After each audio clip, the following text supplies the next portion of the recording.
morning. I'm Mayor Tommy Roberts. Welcome back to the Mayor's Table.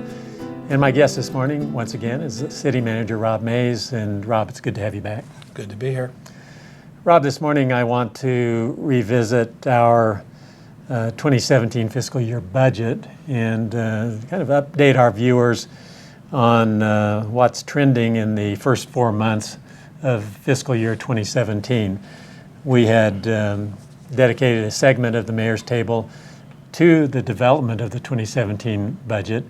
And so we were obviously working on some assumptions, and now we have 4 months of history. And although we will continue to work on some assumptions going forward, we do have that 4-month history that provides us some ability for more solid analysis of what to expect for the remainder of the year.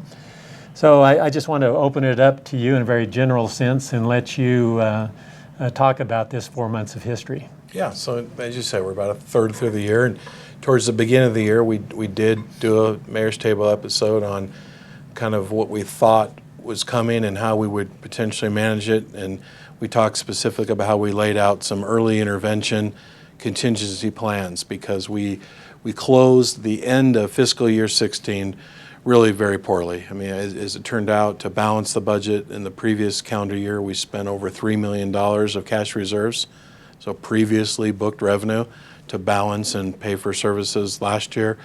We started into this year with a balanced budget, but very quickly the GRT trend turned very negative, and quickly we began to have projected deficits. So we laid out a 4-level plan.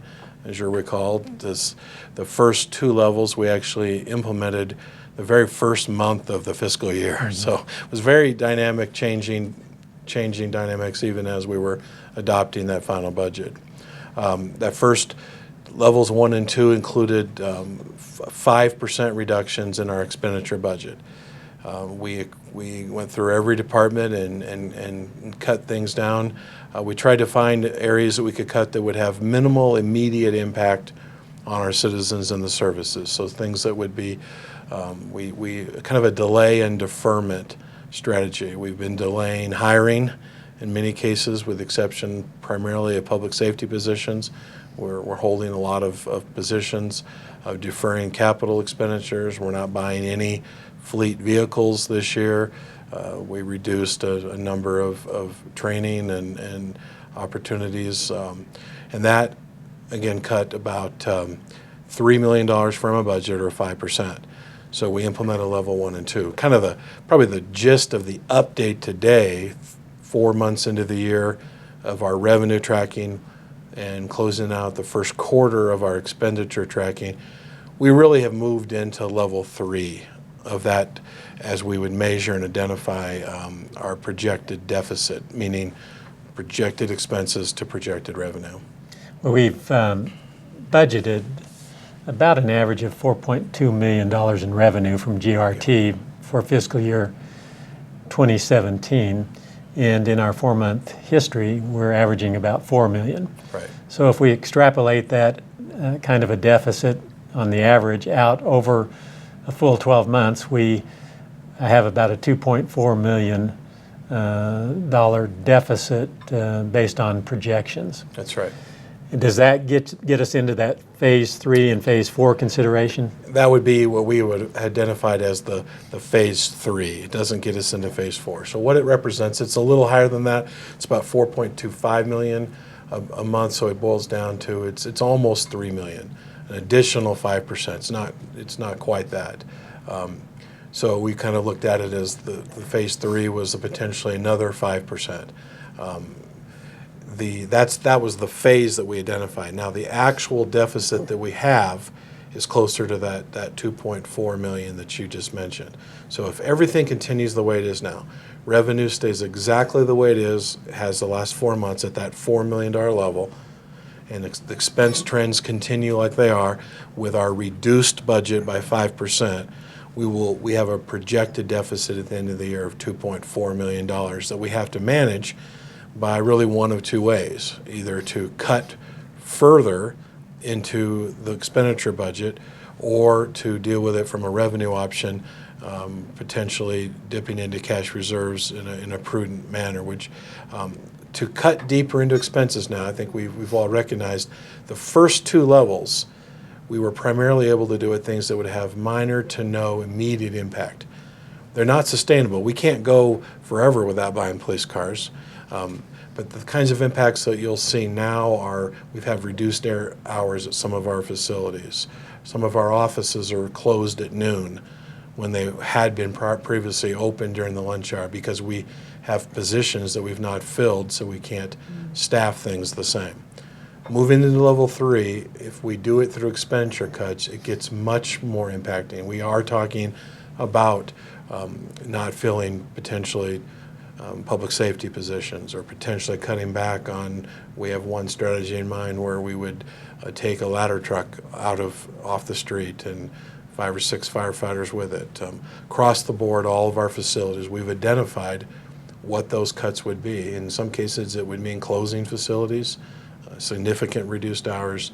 We're just kind of down to that point where we're really at that point where we have to ask if we have any other option available to us than cutting those services. I think that's what the public would want us to look at. And I've stated on a number of occasions where I've had a chance to talk about the budget circumstances that we're dealing with that I'm in favor of tapping in to our cash reserves. Obviously, that's not sustainable, but I believe we have another 4% tolerance in our cash reserve, 4% as it relates to our projected expenditure budget for 2017. So that's about another $2.4 million,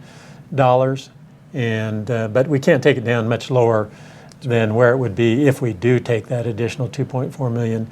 We would still be well above minimum state requirements at that level. But again, there's a level of prudence that we have to utilize in the exercise of our judgment, and I would be uncomfortable taking it down any farther than that. So if that's the direction the council would go, in other words, to use cash reserve to deal with these so-called phase 3 deficits, then we would want to have some level of assurance that the threats to our tax base are not growing. And that's part of the problem in projecting budgets, right. Projecting revenues particularly. Do you see anything on the horizon that presents a threat to our tax base? Yeah, well, absolutely. We've talked about this many times. Our state legislature has been conducting a policy of, instead of dealing with the core issues of the tax base problem that the state has from removing so many things from the tax base, putting pressure on everything else, they've determined that the strategy is to take it from the city. So we've already gone through that. We're going to lose about 11% of our revenue over a 15-year phase out. The last 2 legislative sessions, the regular a year ago and the special, they came back after us for more. So we're bracing for January there to be a strategy of kind of a game-changing strategy of things as radical as completely reneging on the hold harmless 15-year phase out. That would immediately take another $5 million from us. So, we're talking about a complete game changer of the city of Farmington as we know it. That's out there in January. I'm confident that we'll continue to fight that good fight and hope that at least the majority of our local legislative group will stand with us in opposition to that.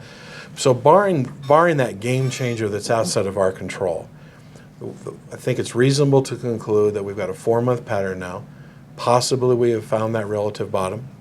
If we have, the plan we have in place related to using a prudent level of additional cash in combination with the cuts we've made, we have a plan in place that ought to take us through fiscal year 2016. So if the plan we're on now is one that bridges us to that point, and if we start to see some relative recovery and positive trends, we'll be fine. Yeah. So, well, I think at this point we need to mention that the state legislature met in special session recently, concluded that session, but during that session there was a proposal in the Senate to hasten the phase-out period by the equivalent of about 1.5 years. It would have meant about a $350,000 or $360,000 immediate hit to the city of Farmington. We were fortunate to avoid that consequence. We had great support from our legislators in the House, who two of whom serve on the House Ways and Means Committee, where the Senate bill first went for hearing in the House process, and it died in the House Ways and Means Committee. So we want to thank our legislative delegation for their support on this issue. But as you mentioned, we're gearing up for a bigger fight in the 2017 legislative session that will begin in January. It's a 60-day session, and so a lot can happen during that session. So we'll be doing our homework and doing our advocacy work to try to keep our legislative delegation on board with us on that issue. I think the other component of the level of threats that we deal with have to do with commodity pricing, natural gas and crude oil pricing. What we have seen here recently is strengthening of those commodity prices, and I think that bodes well for us as a city that relies fairly heavily on a strong oil and gas and extractive industry sector in our local economy.